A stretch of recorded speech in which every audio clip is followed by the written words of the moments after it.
स्वपदन्तिकां वन्देऽहं श्रीगुरु श्रीयुतपदकमलं श्रीगुरुन् वैष्णवांश्च श्रीरूपं साग्रजातं सहगण रघुनाथान्वितं तं सजीवं साद्वैतं सावधूतं परिजनसहितं कृष्णचैतन्यदेवं श्रीराधाकृष्णपादान् सहगणललिता श्रीविशाखान्वितांश्च नमो विष्णुपादाय कृष्णप्रेष्ठाय भूतले श्रीमते भक्तिवेदान्त स्वामिनिति नामिने नमस्ते सरस्वती देवै गौरवाणी प्रचारिणे निर्विशेष शून्यवादी पाश्चात्यदेशतारिणे वंशाकल्पतरुभ्यश्च कृपासिन्धुभ्येव च पतितानां पावनेभ्यो वैष्णवेभ्यो नमो नमः। नमो महावदन्याय कृष्ण प्रेम प्रदायते कृष्णाय कृष्ण चैतन्य नामने गौरतिसे नमः। हे कृष्ण करुणा सिंधु दीनबंधु जगत्पते गोपेश गोपिका कांत राधाकांत नमोस्तुते तपत कांचन गौरांगी राधे वृंदावनेश्वरी वृषभानुसुते देवी प्रणमामि हरिप्रिये। जय श्री कृष्ण चैतन्य प्रभु नित्यानंद श्री अद्वैत गदाधर श्रीवासादि गौर भक्तवृंद। हरे कृष्ण कृष्ण कृष्ण हरे हरे हरे राम राम राम हरे हरे हरे कृष्ण कृष्ण कृष्ण हरे हरे हरे राम राम राम हरे हरे हरे कृष्ण कृष्ण कृष्ण कृष्ण हरे हरे हरे राम राम राम हरे हरे हरे कृष्ण।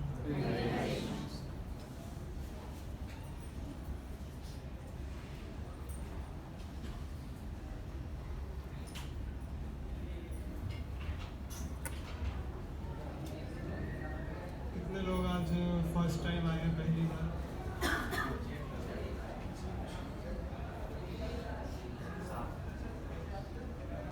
ऑलमोस्ट 15-20% क्राउड है सम फॉर द फर्स्ट टाइम। इसमें अभी जैसे आप मंदिर में अभी आए होंगे तो regular when you come on the other day, अगर आप किसी और दिन पे मंदिर में आते हैं या फिर आप अभी कुछ दिनों तक या लगभग 1 महीने तक मंदिर में आएंगे तो आपको एक अलग माहौल दिखेगा, एक अलग ऑरा दिखेगा मंदिर में। बिकॉज अभी जो समय है it is one of the most important time, साल का जो सबसे महत्वपूर्ण या सबसे एक वेट कर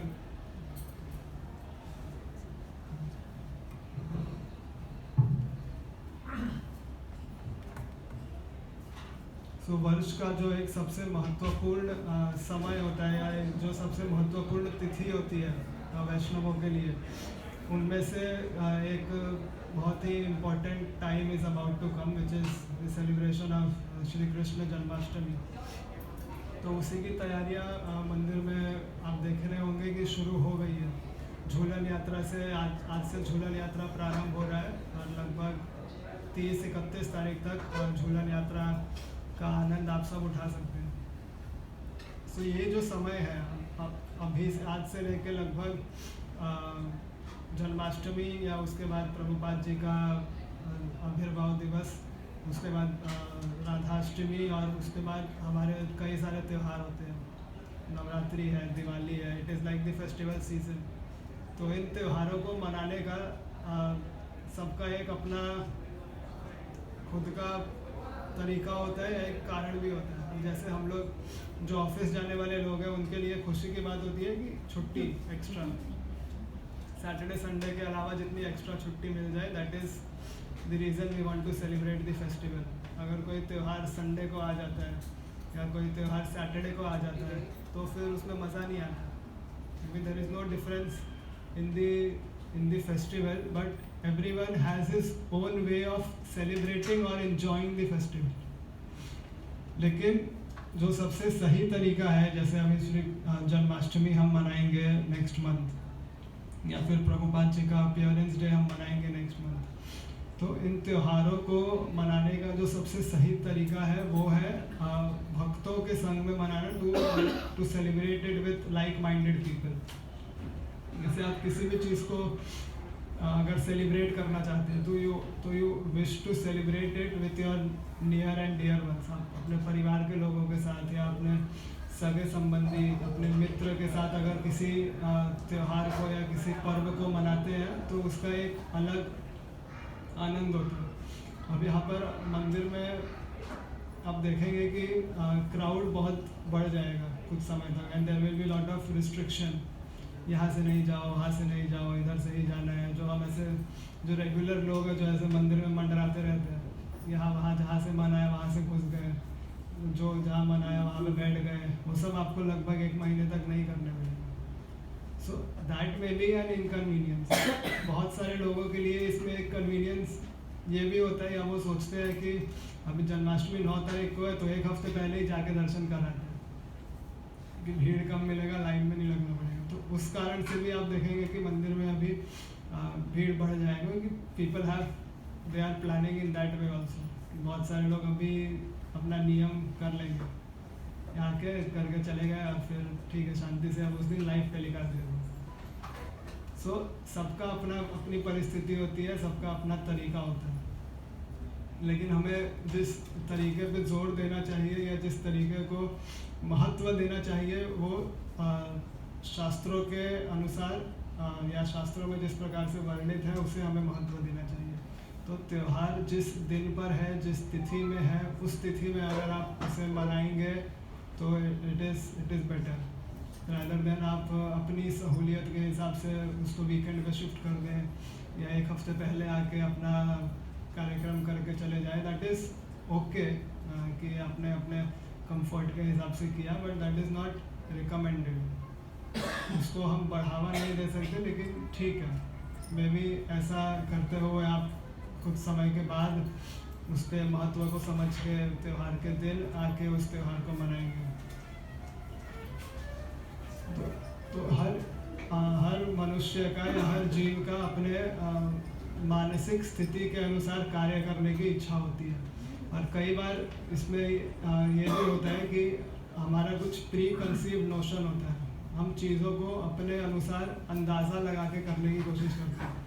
किसी भी परिस्थिति में हम अंदाज़ा लगाते हैं या आकलन करते हैं कि अभी अगर ऐसा हो रहा है या वो पर्सन ऐसा कर रहा है तो इसके पीछे ये कारण होगा, वी अज्यूम।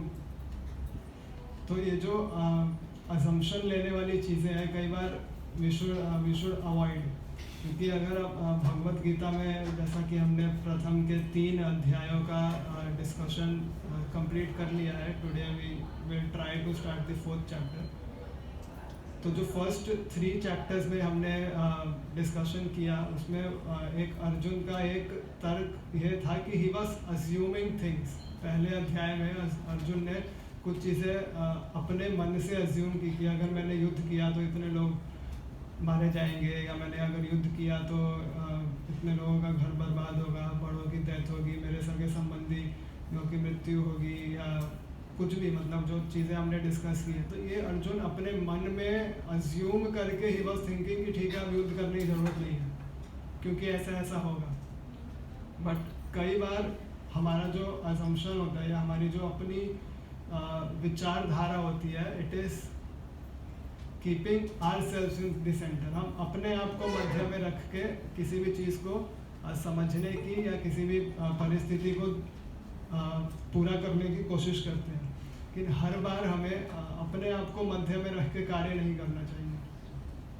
जैसे अगर मैं आज का एक एग्जांपल दूँ तो अब इसमें एग्जांपल देते हुए भी मुझे लास्ट 2 हफ्ते पहले when I had taken the session, तो आई गेव सम एग्जांपल, और उसके पहले भी मैं कई बार कुछ उदाहरण देता रहा हूँ। तो एक हमारे प्रोग्राम के एक प्रभु जी थे, वो मुझे सेशन के बाद आके पूछते हैं कि प्रभु जी आपको हर हफ्ते रियलिस्टिक एग्जांपल कहाँ से मिल रहा है? अब मुझे डाउट है कि आप ये सच में रियल होता है या आप बना के बोलते हो। तो मैं बोला आपको क्या लगता है? नहीं मुझे नहीं पता है, आई एम जस्ट अज्यूमिंग कि होता होगा सच में। मैं बोला कि ठीक है now you can assume as you wish, आपको टॉपिक समझ में आ जाता है ना उससे। He said yes. बोला ठीक है, तो फिर आप उसको उस तरीके से ले लो। तो कई बार even if something is portrayed, even if something is given to someone, people, लोग उसे अपनी सहूलियत के हिसाब से ही ग्रहण करना पसंद करेंगे। कई बार सत्य ऐसा होता है कि वो पचता नहीं है, लोगों को लगता है या लग सकता है कि ये चीज़ कैसे हो सकती है या ये चीज़ होना पॉसिबल नहीं है, क्योंकि वो हमारे बुद्धि के परे है। We are not able to comprehend that thing, इसलिए वी फील कि ऐसा नहीं हो सकता। अभी जैसे एक एग्जांपल अभी है चंद्रयान है, इसरो ने चंद्रयान चंद्रमा पे प्रॉपर तरीके से उसे उतारा। So it was a very big milestone for the scientific community. तो जब पूरा देश इस बात को सेलिब्रेट कर रहा था कि वैज्ञानिकों ने किस प्रकार से उस जो भी कार्य है उसको पूरा किया सक्सेसफुली, उसमें मेरे मोबाइल पर एक किसी कांटेक्ट ने एक मैसेज भेजा मुझे कि लोगों को आदत होती है, जो स्पिरिचुअल लोग होते हैं, उनसे साइंटिफिक बातें करना, बिकॉज दे फील कि मैं साइंस अगर लेके आऊँगा तो इसका मतलब मैं कोई बहुत बड़ा आदमी हूँ। तो उसी तरीके से someone sent me a quote on WhatsApp, वो मराठी में था। सो उसका ट्रांसलेशन वाज कि सारे वेद ग्रंथ यही रह गए, विज्ञान चांद पे पहुंच गया। So that was the quote which he sent me. तो मैं बोला कि इसको फिर अभी रिस्पांस तो देना चाहिए, अभी क्या करना है। तो I waited for 2 days, I search, और वही चीज़ मैं अभी आज यहाँ पर भी लेके आया हूँ, क्योंकि आप लोगों को भी ऐसा हो सकता है कि बिकॉज यू आर एसोसिएट, आप किसी आध्यात्मिक संस्था से जुड़े हैं या आप किसी धार्मिक कार्य के प्रति आपकी रुचि है, तो आपको भी ऐसे टेढ़े लोग मिल सकते हैं। और ज़्यादातर समय ऐसा होता भी है कि अपने ही लोग टांग खींचने के लिए खड़े होते हैं। सो उसमें I was just searching, so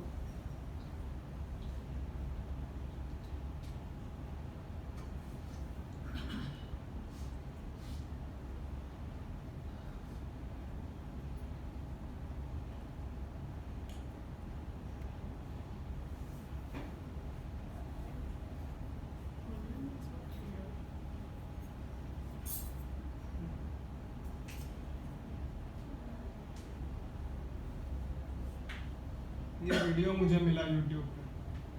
this is a short video, वैसे 10-11 मिनट का है, लेकिन ये वीडियो आप देखिएगा। If you are able to identify this person,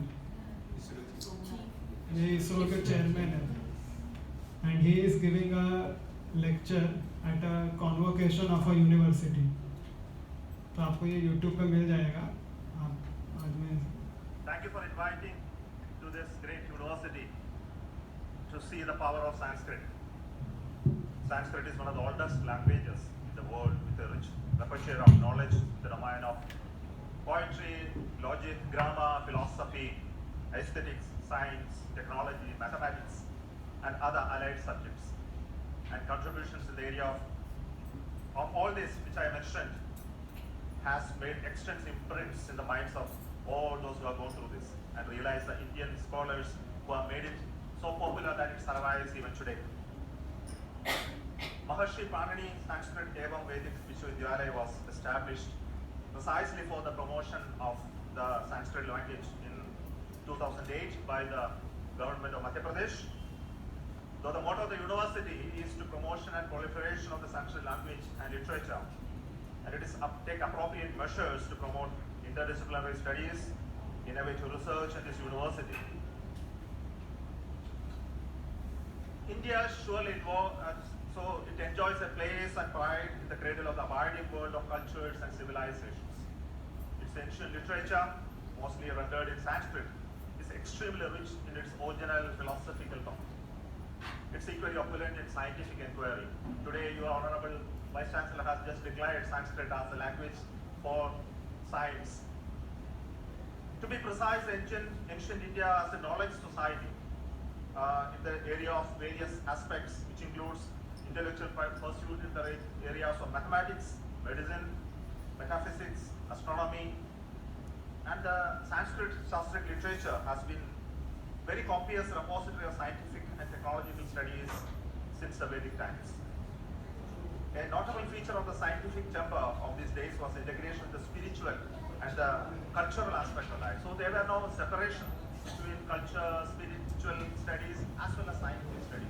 So you can see them all merged in one in the poetic language that has been spread through the Sanskrit literature that's available. So it was for a noble cause of the human happiness. So in the modern science world, I think we can understand that all this are created out of those thought processes that existed thousands of years back.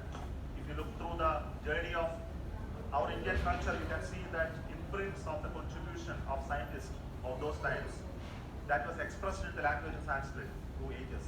In any area, astrology, astronomy, mineralogy, atmospheric sciences, biological sciences, medicine, physics, chemical sciences, aeronautical sciences, with which I am connected in some way. So, only point is that though this knowledge has been there, it is not fully exploited to an extent or is not fully researched.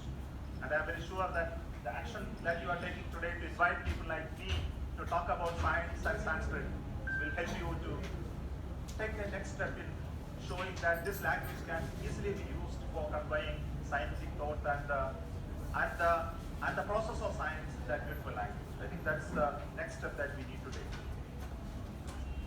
Sanskrit's potential as a scientific use was greatly enhanced as a result of the work of Panini, the great work of Panini, and he has created just out of the 4,000 sutras, virtually the whole structure of the Sanskrit was created. And it remains stable for last next 22,000 years. I think that's what you are studying even today. And this is the structure of the language that gives us such a high value today, that look at from the scientific point of view, that it is created out of logic and structure. Many other languages don't have that capability. I come from a domain of science and technology. I am a rocket scientist. I have been building rockets. So when I look at this journey of language in Sanskrit and the rocket science, aeronautics that connects them, I'm really fascinated many a times by the work of great scholars and that they have created such great books. The very first book which I have come across in Sanskrit, which talks about the domain which I am familiar with, is the Surya Siddhanta. Many of you would have known about this book. And this is the book specifically talks about the solar system, the sun, the planets, and how the planets move around the sun, the periodicity of this movement, the time scales which are involved, the size of this, the whole structure, even the size of the earth. Even to think that your earth is a sphere, it has a diameter, it has a circumference. I think all these thoughts that happened there that time, it didn't stay here. It traveled all the way through the Arabic travelers. It went to Europe, and thousands of years later, the knowledge came back to us in the form of discovery by the great scientists of the Western world. Though it was all found out here, it was written down in this language, and today we know that it has been created. Varaha Mihira, through his Pancha Siddhanta, we know much about it today. Lagada, in the 1500 year BC, he has created the Vedanta Jyotisha. Aryabhata's work 1, Varaha Mihira's works, Bhaskara 1 and 2. Brahmagupta, it created the Brahmasputa Siddhanta, again a scientific work. Parameshwara and many others in Kerala, where I am coming from, wrote the Goladipika, which is again a very interesting book on astronomy. You know that many of the literature written in terms of the ideas like zero. If you subtract one from the one, you get zero. Shunya, the concept of shunya. And equally important is the concept of infinity. I think both of these are the findings of those great rishis, expressed in very beautiful poetic ways. Even you know the algebra, the concept, the mathematical concepts called algebra, the square root of numbers, very precisely expressed. Even Bothayana equated to Pythagoras theorem. You know, Bothayana was living in during 800 BC. Pythagoras came much later, and he expressed that for a right angle triangle, how the connections between sides are expressed beautifully in the concept of areas. Though he was not talking about square, but he was talking about areas. It's exactly the same theorem of Pythagoras, expressed beautifully in Sanskrit in 2 sentences. You can read that and understand the beauty of it.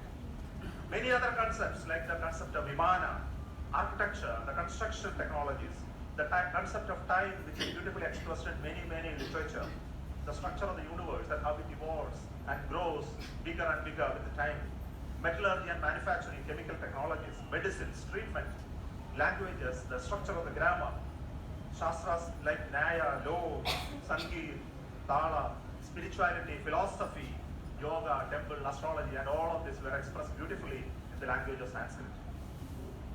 But the difficulty that is faced by the scientists at that time was this language was expressed more in Shruti and not in written form. And because of this Shruti nature of learning and teaching, the Sanskrit attained a beautiful nature that it is very easy to listen and by heart it, unlike many other languages. And that's why it survived. And today you don't need it. Today you can write it and express it. You don't need that Shruti structure, which is the beauty of this language.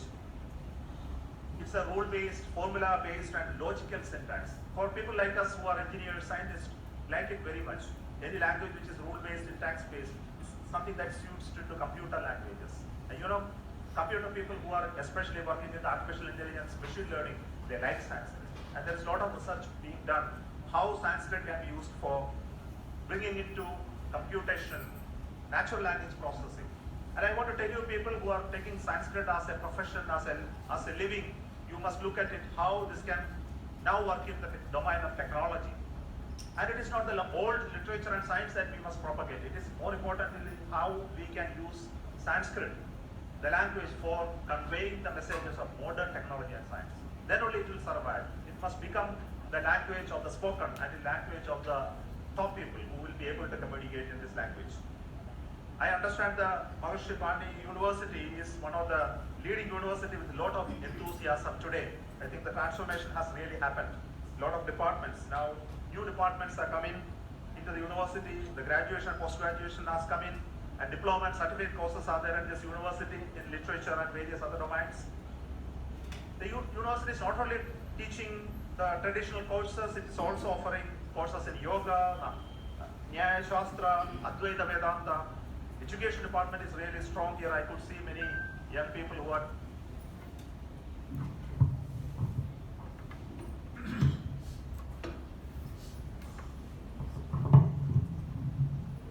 तो इससे आपको अंदाज़ा कुछ मिला होगा। ये सब चीज़ें मैं तो नहीं कह रहा, या फिर मैं कहूँगा तो आप ना भी मान सकते हैं, बट जो पर्सन कह रहा है उसके ऊपर तो सम क्रेडिबिलिटी इज देयर कि वो भी हम मना कर देंगे। कौन मना करेगा? इधर बैठ के कोई नहीं करेगा, बाहर जाके कुतर्क करेंगे कि नहीं उसने ऐसे नहीं बोला था, वो उधर गया था इसलिए बोला। ऐसे कुतर्क भी बहुत लोग करते हैं। इसके पीछे कारण ये है कि क्योंकि हमारे ऊपर उस चीज़ को इस तरीके से प्रदर्शित किया गया है, इस तरीके से उस चीज़ को दर्शाया गया है कि हमारे लिए उस पर विश्वास करना मुश्किल है। जैसे कि आई सेड थोड़ी देर पहले कि कुछ चीज़ें ऐसी होती है कि हम अगर उसके बारे में सोच नहीं सकते तो हम उसके ऊपर विश्वास भी नहीं कर सकते। तो हमने अपनी ही चीज़ों के ऊपर विश्वास करना इतना बंद कर दिया है कि कोई अगर आके बोले भी तो हमें उस पर विश्वास नहीं होता और हम उस पर तर्क करते हैं। कई बार तो वो तर्क लॉजिकल हो सकता है, मतलब देयर इज़ नो इशू। अगर आपको किसी चीज़ के ऊपर डिस्कशन करना है, चर्चा करना है या कोई बात करना है तो उसमें कोई दिक्कत नहीं है। लेकिन डिस्कशन करने में, चीज़ों को समझने के लिए पूछने में, या चीज़ों को किसी और तरीके से पूछने में फ़र्क होता है. So it is important that we realise that whatever is there in the Vedic scripture, हमारे धार्मिक शास्त्र में या हमारे वैदिक ग्रंथों में जो चीज़ें बताई गई है वो ऐसे ही नहीं है.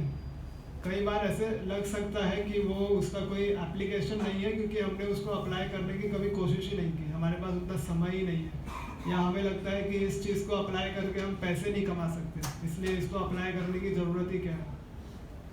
तो हम कार्य उसी लिए करते हैं, या हम वही कार्य करते हैं जिस कार्य से हम पैसे कमा सकते हैं, या जो कार्य हमें समाज में किसी प्रकार की प्रतिष्ठा दिला सकती है. तो हमारा जीवन या हमारा जो दिनचर्या है वो उसी के आसपास घूमता है. Should I do this activity, या मुझे उससे दोस्ती करनी चाहिए, या मुझे उससे बात करना चाहिए, मेरा क्या फ़ायदा है उससे बात करके. या अगर कोई पर्सन ऐसा होगा कि आपको लगे कि ये कोई बहुत बड़ा आज नहीं है कल बन सकता है, तो आज से ही उससे बात करना शुरू कर दो. भले आज वो छोटा है but he is potential Ambani, या इज़ पोटेंशियल टाटा. तो मैं तो उसके ख़राब समय से ही उसके साथ था. तो हमारा जो थॉट प्रोसेस है वो इस तरीके से चलता है. तो अगर हम इस प्रकार से कार्य करेंगे या इस प्रकार से चीज़ों को चुनेंगे या उसे रिजेक्ट करेंगे, तो हमें भी कोई ना कोई आगे रिजेक्ट कर जाएगा, या हमारे ही चीज़ों को कोई ना कोई आगे रिजेक्ट करके अपनी चीज़ पढ़ा के चला जाएगा, और हम उस पर हाँ जी भी करेंगे, और जो कि हम करते भी हैं. काफ़ी हद तक हम अपनी चीज़ों को महत्व नहीं देके दूसरे की चीज़ों को ज़्यादा महत्व देते हैं. कि अंग्रेज़ी में एक कहावत है, the grass is greener on the other side. हमें हमेशा ऐसा लगता है कि वो जो सामने वाला कर रहा है दैट वो ज़्यादा अच्छा कार्य है. मतलब जी आपको यूट्यूब पे रिकॉर्डिंग मिल जाएगी. तो सामने वाला जो कार्य कर रहा है वो ज़्यादा अच्छा है, और मैं जो कर रहा हूँ वो उतना अच्छा नहीं है. अगर हमें अपनी चीज़ों पे भरोसा नहीं होगा या कॉन्फिडेंस नहीं होगा, तो हम उस कार्य को कभी पूर्ण तरीके से नहीं कर पाएंगे. अब जैसे यहाँ पे बैठ के अगर किसी विषय पे बोलना है, तो अगर मेरे अंदर उतना कॉन्फिडेंस नहीं है कि मुझे क्या बोलना है, तो मैं यहाँ पे बैठ के चाहे मेरे सामने 50 किताबें रखी हो, मैं नहीं बोल सकता.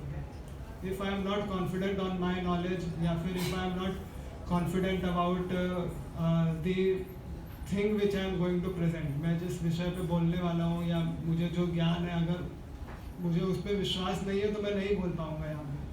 या फिर अगर टॉपिक को चेंज करना है या कोई और विषय शुरू हो जाए, तो उस पर भी मैं नहीं बोल पाऊँगा, because I am not confident. क्योंकि आज का topic was the 4th chapter, लेकिन 4th चैप्टर तो शुरू हुआ ही नहीं, वो विषय कहीं और ही चला गया. तो it is all about being confident, कि अगर आपको अपनी चीज़ों पे कॉन्फिडेंस है, या आपको अपने कार्य क्षमता पे विश्वास है, या आपको अपने पद्धति पे, अपने प्रणाली पे, अपने जो कल्चर है उस पर विश्वास है, तो you will be able to do something out of it. आप उससे कुछ ना कुछ तो कर ही पाएंगे, क्योंकि काफ़ी लोग कर रहे हैं. जैसे अभी इस वीडियो में दैट पर्सन वाज सेइंग कि Sanskrit is a very high level language.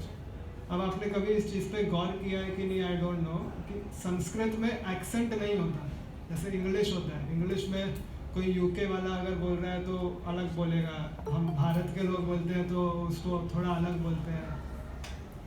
कोई यूएस वाला या फ्रांस वाला होगा, वो there are accent in English. लेकिन संस्कृत में चाहे वो दक्षिण भारत का बोले, उत्तर भारत का बोले, या दुनिया में कहीं का भी बोले, अगर शुद्ध उच्चारण है तो उसमें एक्सेंट नहीं होता. It is such a high level language कि चाहे आप उसको किसी भी तरीके से पढ़ो वो सेम ही निकलेगा.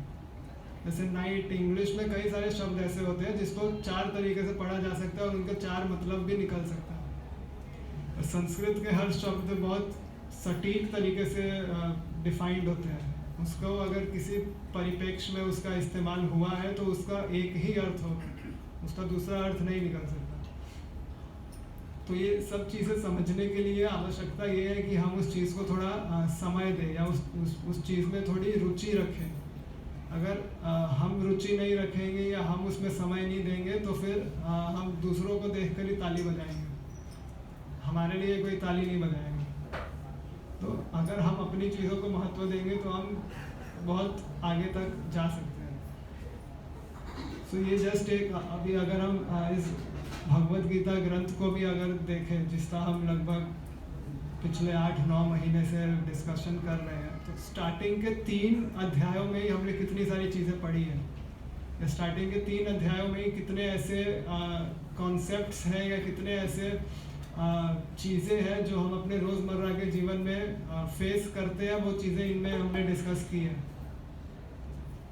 जो लोग पुराने हैं वो मे भी इस चीज़ को रिलेट कर पाएंगे कि इसमें बहुत सारी ऐसी चीज़ें हमने डिस्कस की थी which we have it in our daily life, और हम हमारे रोज के जीवन को सुलभ बनाने में या हमारे विचारधारा को और स्पष्ट करने में वो हमारी मदद कर सकती है। वैसे ये तो केवल एक ग्रंथ है जिसे कि शास्त्रों का सार माना जाता है। अगर आप दूसरे और कई ग्रंथ पढ़ेंगे, महाभारत, रामायण, या फिर जैसे वो वीडियो में बोला सूर्य सिद्धांत, अगर आप उसका अध्ययन करेंगे तो उसमें और कई सारी चीज़ें हैं जो समझने के लिए या विच इज़ वेरी इंटरेस्टिंग, लेकिन हमें उसके लिए समय देना होगा, हमें उसमें रुचि रखनी होगी, और हमें स्पिरिचुअलिटी को या स्पिरिचुअल प्रोसेस को सीरियसली लेना होगा। केवल फैशन की तरह नहीं कि मंदिर जा रहे हैं तो सब 5 लोगों से पूछा तिलक कहाँ मिलेगा, तिलक कहाँ मिलेगा, स्टाइल मारना है, फिर वहाँ पे खड़े होकर सेल्फी निकाला, मुँह धोया और चले गए। ये this is not the thing कि सेल्फी निकालने के लिए तिलक लगाया, कॉलेज में ट्रेडिशनल डे है तो धोती भी पहन ली, बाकी किसी दिन बोल दो कि धोती पहन के मॉल में जाने तो शर्म आएगा। ऐसा नहीं होना चाहिए। You should be comfortable at any place, in any situation, to do what you feel is correct. अगर आप अपने कल्चर के प्रति दृढ़ विश्वास रखते हैं तो उसमें आपको शर्म नहीं आनी चाहिए। स्पेशली भारत में अगर आपको धोती पहनने में शर्म आ रही है तो फिर आपको और कहाँ है, आप कहाँ पहनोगे। या भारत में अगर आपको तिलक लगाने में या माला जप करने में शर्म आ रहा है तो फिर आप और कहाँ करोगे, फिर आप दुनिया में कहीं नहीं कर सकते, क्योंकि यही देश है जहाँ पर वैदिक धर्म का प्राकट्य हुआ है और यहीं से सारे दुनिया में वो पहुँचा है। और हम ही लोग इसमें शर्म करते हैं क्योंकि हम पैंट शर्ट वाले हो गए। So it is very important for us to realise कि ये सब चीज़ें बहुत महत्व रखती है, और ये सब चीज़ें हमारे जीवन में अगर हम इसको महत्व नहीं देंगे तो दूसरा भी कोई इसे नहीं देगा। तो अगर हम इस चौथे अध्याय को देखें तो यहाँ पे जो सूर्य सिद्धांत से यहाँ भी एक कनेक्शन मिल सकता है। जो इसका फर्स्ट वर्स है, इवं विवस्वते योगम प्रोक्ता वाहनम अव्ययम विवस्व मनवे प्राह मुनि ऋक्ष्वा कवे ब्रवीत। यहाँ पर भगवान अर्जुन को इस ग्रंथ की हिस्ट्री बता रहे हैं कि किस प्रकार से उन्होंने ये जो ज्ञान है ये सबसे पहले सन गॉड को दिया था। कि भगवान ने किस प्रकार से ये ज्ञान विवस्वान को दिया। Vivasvan is the sun god, कि उन्होंने किस प्रकार से ये ज्ञान सूर्य को दिया, और सूर्य ने फिर मनु को दिया, और फिर मनु ने इस ज्ञान को आगे बढ़ाया। तो यहाँ पर अगर इसकी टाइमलाइन को हम समझें इन डिटेल, या फिर लास्ट वीक एक सेशन हुआ था जब वरुण प्रभु ने लिया था, जिसमें उन्होंने ही एक्सप्लेन्ड कि डे कितना कैलकुलेशंस क्या है, वैदिक कैलकुलेशन, उसमें कोई था जो था, मतलब उसमें से याद कितने लोगों को है तो बता दिया, या कितने लोगों को वो देख के ये हुआ शॉक हुआ कि how correct it is, how accurate it is. You were there, आपको याद है? और किसी को? तो यहाँ पे वो टाइमलाइन में एक बार फिर रिवाइज करा दूंगा, या किसी को वॉलंटियर करना है रिवाइज कराने में।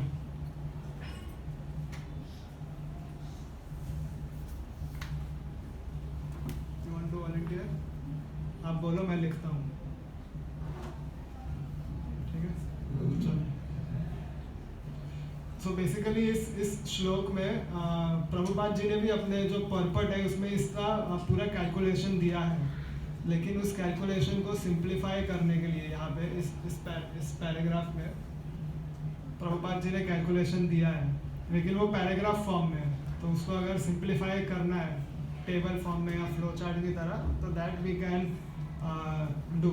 तो वही मैं कोशिश करता हूँ कि आप लोग को एक सिंप्लीफाइड वर्जन उस चीज़ का दिखाओ, which is from the very closely link to the Surya Siddhanta, जो आपने वो वीडियो में अभी सुना। तो एक ट्राई करते हैं।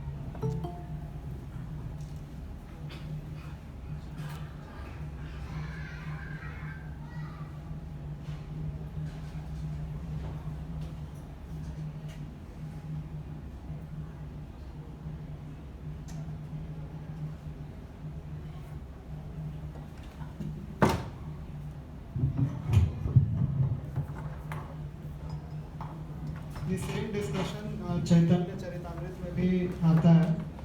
चैतन्य चरितामृत का जो मध्य जो आदि लीला है उसमें भी discussion comes, but we will इसको थोड़ा वहाँ कर देंगे क्या? चलो ठीक है। तो देयर आर 4 युगास, 4 युग होते हैं। There are 4 yugas. कौन से? जो एकदम बेसिक है वो तो आप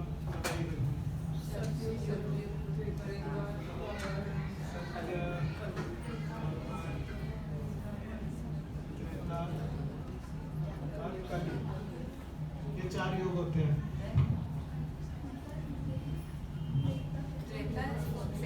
अच्छा, एकदम टेक्निकल होना है क्या?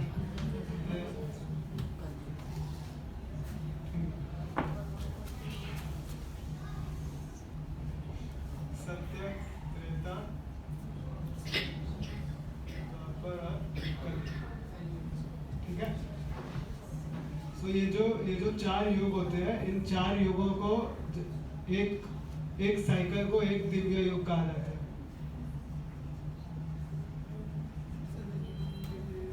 ठीक है। हाँ, और ऐसे कितने दिव्य युग होते हैं? ऐसे 71 जब दिव्य युग होते हैं, is equal to one मनवंतर। और ये जो एक मनवंतर होता है, हर मनवंतर के एक मनु होते हैं। ठीक है। और ब्रह्मा जी के एक दिन में 14 मनवंतर होते हैं। ये है ब्रह्मा जी का 1 डे।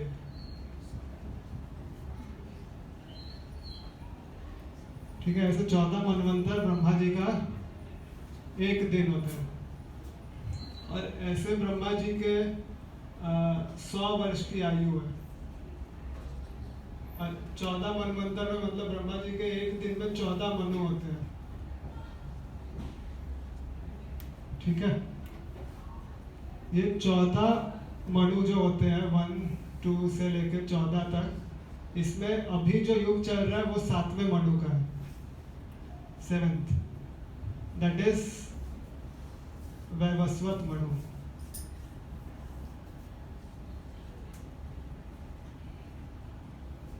इनका मनवंतर अभी चल रहा है। ठीक है। इतना तक समझ में आ गया। तो इसमें इस मनवंतर के स्टार्ट में भगवान ने नॉलेज दिया था। सो विच इज अराउंड, ये जो हमारा कलयुग है ये 4,32,000 वर्ष का है।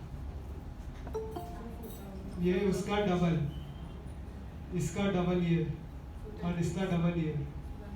तो इतना ये सब कैलकुलेशन वो 3rd पैराग्राफ में प्रभुपाद जी ने दिया हुआ है।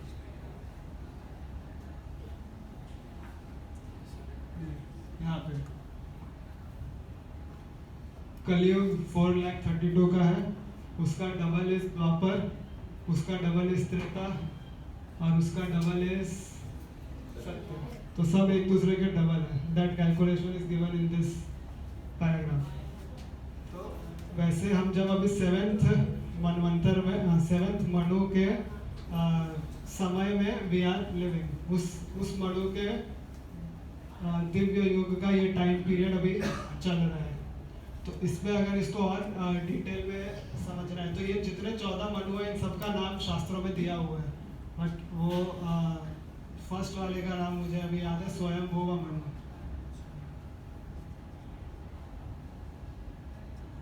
ऐसे बाकी 14 का भी नाम है। तो इसमें और क्या था इसमें? Anything else?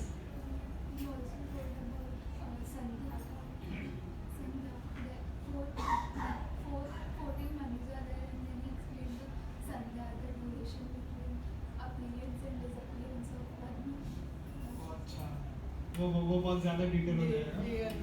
Day and night, तो इसमें जो ये 1 डे है ब्रह्मा का, equal duration is of the night. तो वो जो 1 डे होता है उसका equal duration is night when the annihilation, जब प्रलय होता है।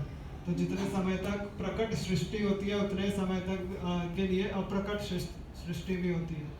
So this is all the calculation given in the Surya Siddhanta, to some extent in the to very large extent in the Bhagavata Purana, and Chaitanya Charitamrita में भी इसको काफ़ी डिटेल में एक्सप्लेन किया है। तो अभी अगर जन्माष्टमी आ रहा है तो अभी यहाँ पे भगवान कब अवतार लेते हैं वो भी हम लोग एक देख लेते हैं।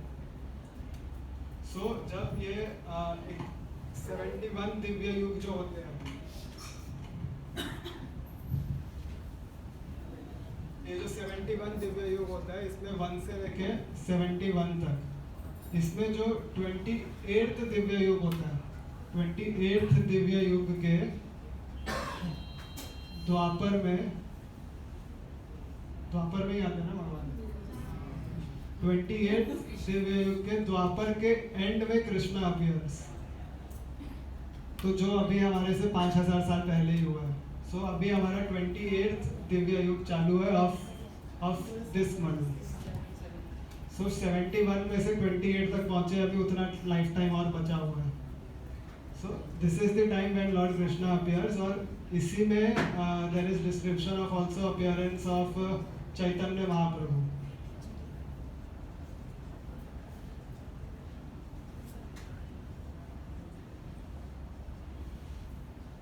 जिस द्वापर में भगवान कृष्ण का अपीयरेंस होता है, उसके इमीडिएट बाद जो कलियुग आता है उसमें चैतन्य महाप्रभु अपीयर होते हैं।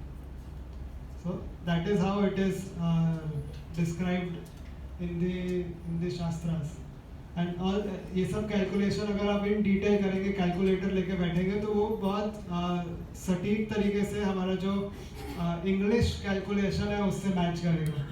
So ये तो बहुत overview I have given, but if you sit with the calculator and you do it actually, it will very closely match. So ये जो हमारा जो ये ग्रंथ है Bhagavad Gita, it is that old कि वो यहाँ से ज्ञान जाते हुए और यहाँ तक पहुँचा है, यहाँ तक हमारे एज तक it has come. So that is how old it is. और इसमें भगवान अब अर्जुन को ये ज्ञान वापस क्यों दे रहे हैं, उसका कारण भी भगवान अर्जुन को बताते हैं कि because this chain got broken in between. तो ये जो चेन है बीच में, क्योंकि ये टूट गया था, इसलिए भगवान ने अर्जुन को माध्यम बनाया इस ज्ञान को पुनः स्थापित करने के लिए। तो ये जो अगला श्लोक है इसमें, शायद अगला वाला ही है, एवं परंपरा प्राप्ति राजर्षो यो विदुर स काले न महता योगा नष्ट परंतप। क्योंकि ये काल खंड में इस ज्ञान, ये ज्ञान थोड़ा नष्ट हो गया था, या इसका जो चेन है वो टूट गया था, इसलिए भगवान ने अर्जुन को चुना इस ज्ञान को पुनः स्थापित करने के लिए।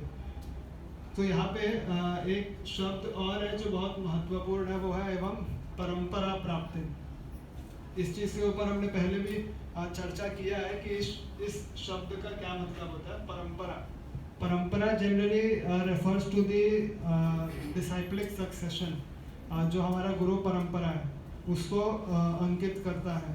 तो कोई भी ज्ञान या फिर वेद से रिलेटेड किसी भी प्रकार का जो ज्ञान होगा वो हम परंपरा के द्वारा ही प्राप्त करते हैं, क्योंकि परंपरा द्वारा प्राप्त ज्ञान ही शास्त्र सम्मत माना जाता है।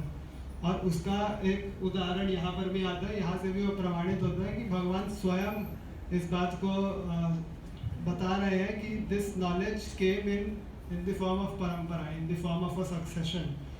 तो हमारा जो कोई भी ज्ञान जब हमें प्राप्त करना है, तो we should always be cautious, या we should always pay attention कि ये जो ज्ञान हमें मिल रहा है वो परंपरा द्वारा मिल रहा है या नहीं मिल रहा है।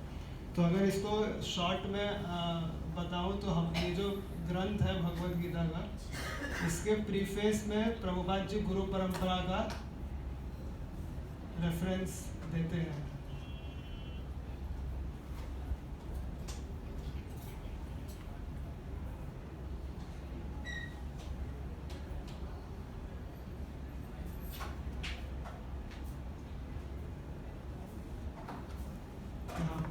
यहाँ पर उसी श्लोक को रेफर किया है प्रभुपाद ने 4.2 जो हमने अभी देखा 4.2 and then he has given reference of the full guru parampara, कहाँ से ये ज्ञान यहाँ तक पहुँचा है, प्रभुपाद जी तक पहुँचा है और फिर उन्होंने इस ज्ञान को हमें प्रदान किया है। तो कोई भी वैदिक ज्ञान अगर हम प्राप्त करने की अपेक्षा रखते हैं या हमें इंटरेस्ट है किसी भी प्रकार से वैदिक ज्ञान को प्राप्त करने की, तो हमें हमेशा सुनिश्चित करना चाहिए कि वो ज्ञान इस परंपरा के माध्यम से आ रहा है। अब ये परंपरा केवल यही परंपरा है ऐसा जरूरी नहीं है। So this is one of the disciplic succession. ऐसे टोटल 4 अधिकृत वैष्णव संप्रदाय हैं, मध्व संप्रदाय, श्री संप्रदाय, निम्बार्क संप्रदाय और कुमार संप्रदाय। ऐसे 4 परंपराएं हैं। इनमें से किसी से भी अगर आपको ज्ञान मिल रहा है तो उसमें थोड़ा 19-20 का ही फर्क होगा, लेकिन तत्व उसमें एंड रिजल्ट सब में सेम होगा। सो इट इज़ इम्पॉर्टेंट कि हमें इस बात का भी बोध हो कि हम कहाँ से ज्ञान प्राप्त कर रहे हैं। वैदिक ज्ञान कहीं से भी, कुछ भी टीवी पे जो फेमस है, जिससे ज़्यादा फॉलोअर्स है, जिसका इंस्टाग्राम और यूट्यूब चैनल है, उनसे ज्ञान मिल रहा है ऐसा नहीं है। तो कई बार ऐसा भी हो सकता है कि जिस पर्सन से हम ज्ञान ले रहे हैं उन्हें कोई भी नहीं जानता हो, but he is authorised person, तो फिर देन इट इज़ ओके। कई बार ऐसा भी हो सकता है कि जिसने मिलियंस ऑफ फॉलोअर हो लेकिन वो इस प्रकार से ऑथराइज नहीं, तो फिर उसका मिलियन फॉलोअर का भी कोई महत्व नहीं है, कोई उसका इम्पोर्टेंस नहीं है।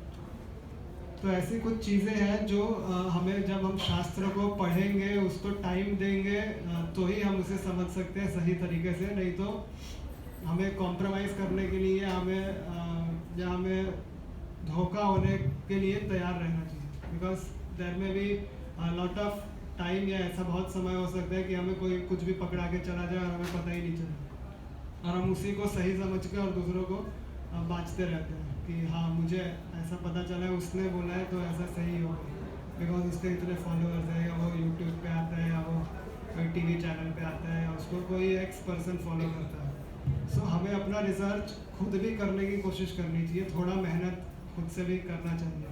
तो ये जो अध्याय है, अगर मैं इसका एक ये मिटा दूँ ये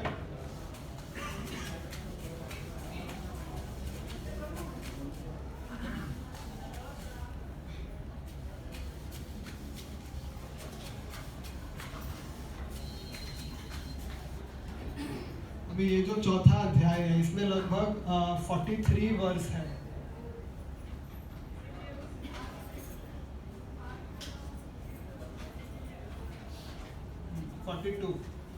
इसमें लगभग 42 श्लोक है और इसका अगर एक ओवरव्यू मैं दूं कि इसमें हम क्या डिस्कशन करेंगे जैसे जैसे वी विल मूव अहेड, तो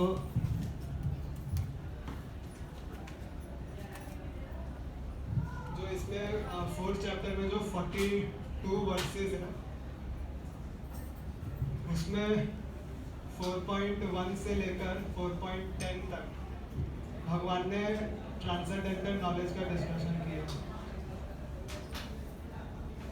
मतलब उन्होंने अपने बारे में यहाँ पे बताया है कि क्यों उनका जो जन्म है वो एक मनुष्य के जन्म से या एक नॉर्मल जीव के जन्म से अलग है।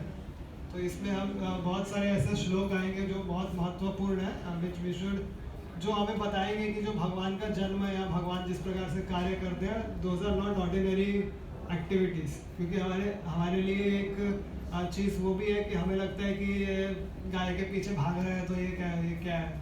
जैसे हम वृंदावन लीला पढ़ते हैं या जब हम भगवान की वृंदावन लीलाओं का श्रवण करते हैं तो हमें लगता है कि this is some ordinary person doing activities which any ordinary man can do.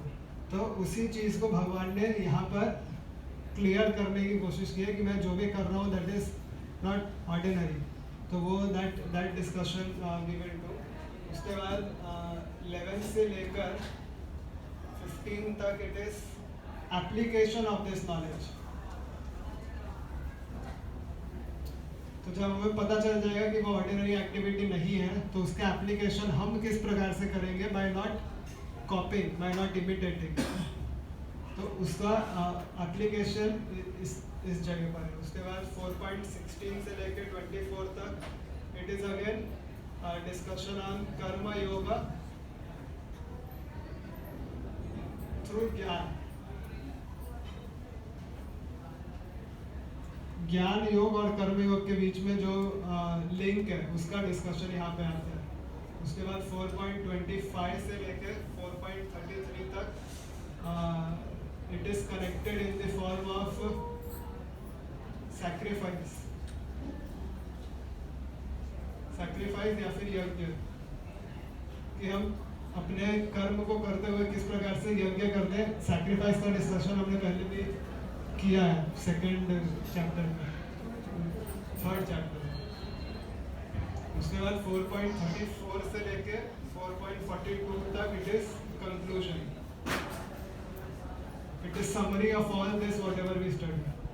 सो ये एक फोर्थ चैप्टर का ओवरव्यू है जो कि हम आगे के सप्ताहों में समझने का कोशिश करेंगे। तो आज के लिए समय पूरा हो गया। अगर आप लोगों को कोई क्वेश्चन है आज जो भी डिस्कशन हुआ तो you can ask, else prasadam will be in Vrindavan hall. अगर आपको कोई प्रश्न पूछना है तो हम 1 या 2 क्वेश्चन ले सकते हैं।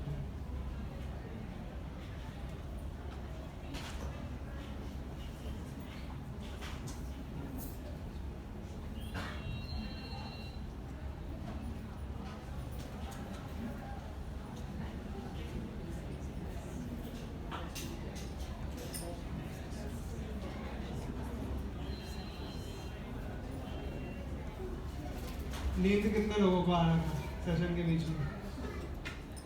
कि मेरी नज़र तो सब पे पड़ती है।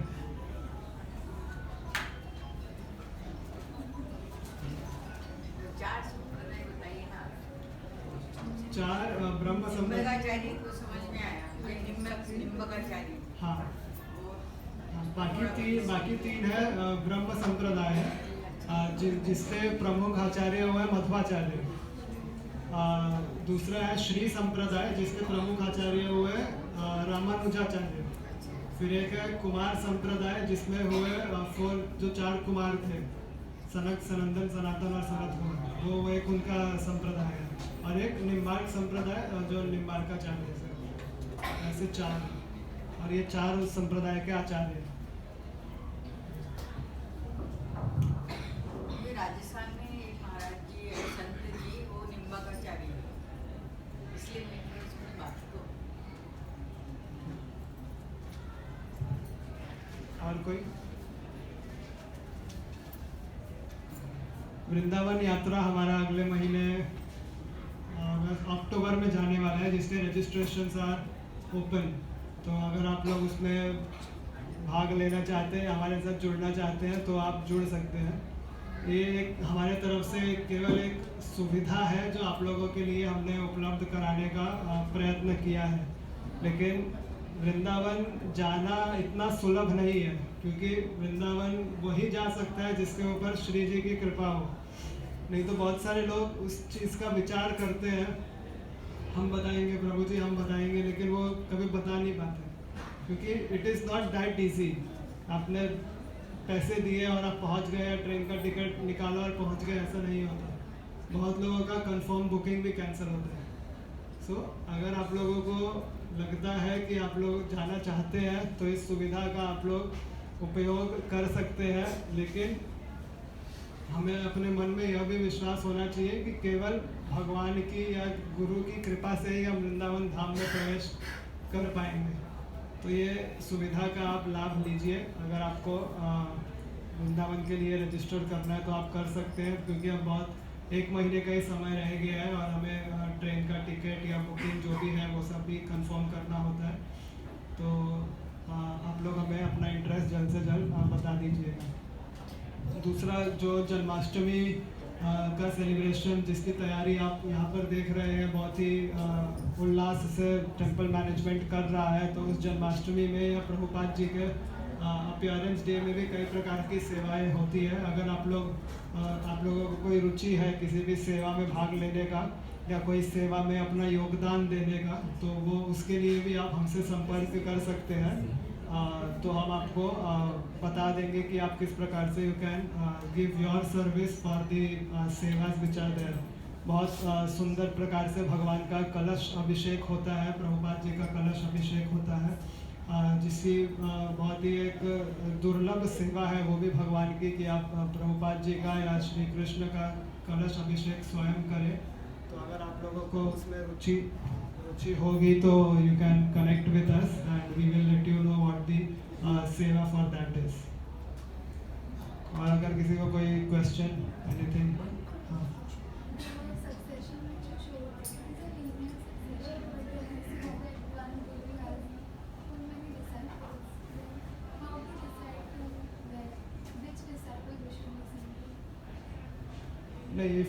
If one guru has hundreds of disciples, all of them will be considered bona fide.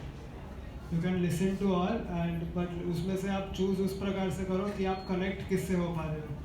अगर 50 लोग हैं, आप 50 में से एक से कनेक्ट हो पा रहे हो, तो you then start following him for your lifetime, but all of the 50 are bona fide. So this linear succession is because everyone has given the name of his guru. Prabhupada ji ने अपने गुरु का नाम दिया है, और जो श्रीला भक्ति सिद्धांत सरस्वती ठाकुर प्रभुपाद थे, उनके भी कई सारे शिष्य थे। तो all of them are authorised, but Prabhupada was one of them who then established this organization. So in this परंपरा he is considered, but उनके और भी कई सारे हैं। तो it is linear because one person is only considered, one of the disciple is considered. ठीक है, then we will move for प्रसादम। आज का एकादशी प्रसाद होगा, तो जो लोगों ने एकादशी, कितने लोगों ने नहीं रखी है? बहुत सारे लोग शौक में, बहुत सारे लोगों ने सुना होता है कि इस्कॉन में जाओ प्रसाद मिलेगा बहुत बढ़िया, और वो पहुंच जाते हैं एकादशी के दिन। फिर वो देखते हैं कि मैंने सुना था बहुत बढ़िया मिलेगा, इधर तो साबूदाना खिचड़ी और आलू बड़ी मिल रहा है, खाली है क्या है? तो उसमें भी भगवान की एक कृपा है कि आपको भगवान वो एक्सपीरियंस दे रहे हैं कि आप एकादशी के दिन यहाँ पर पहुँचे हैं, ताकि आपको अगर ये प्रसाद तो है। मेरे साथ ऐसा हुआ था 2019 में, कभी टेम्पल जाती और मुझे बोला कि वहाँ पे खाना मिलेगा, तो भंडारा जैसे। मैं ऐसे सोच के इतना सोच के आई थी कि बस खाने के लिए। और मैं यहाँ पर आई तो मुझे वो प्रसाद मिला और मैं इतना डिसअपॉइंट हो गई। मतलब मैंने सोचा ये आगे भी तो मैंने कभी पैसा खर्चा करके आई, ऑटो ट्रेन का। ठीक है, तो अगर आपको आज के मेरा तो पहला ही दिन है आज। तो आप अगले हफ्ते फिर आइएगा, आपको नॉर्मल प्रसाद अगर खाना होगा तो मुझे नेक्स्ट क्वेश्चन है। So prasadam will be in Vrindavan hall, you can move towards Vrindavan hall. Coupon देना, हाँ कूपन हमारे प्रभु जी विल गिव यू कूपन, आप लोगों को कूपन लेके ही जाइएगा, so that you can get the प्रसाद।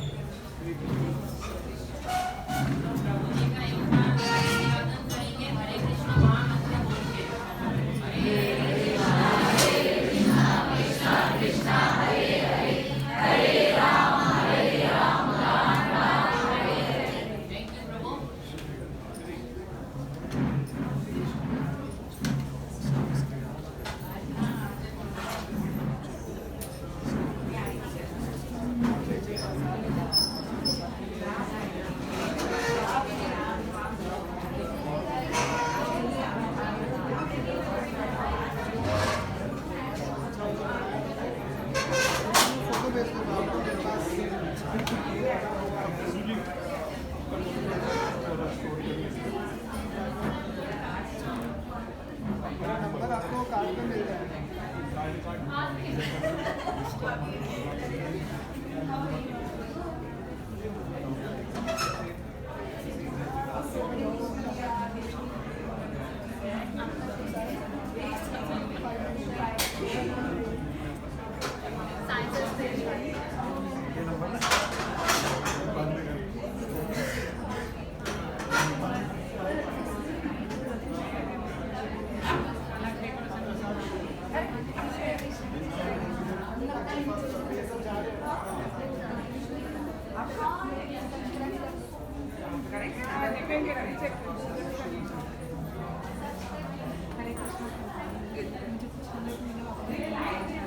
जन्माष्टमी में मतलब कैसे लोग आ रहे हैं?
अरे सुरेश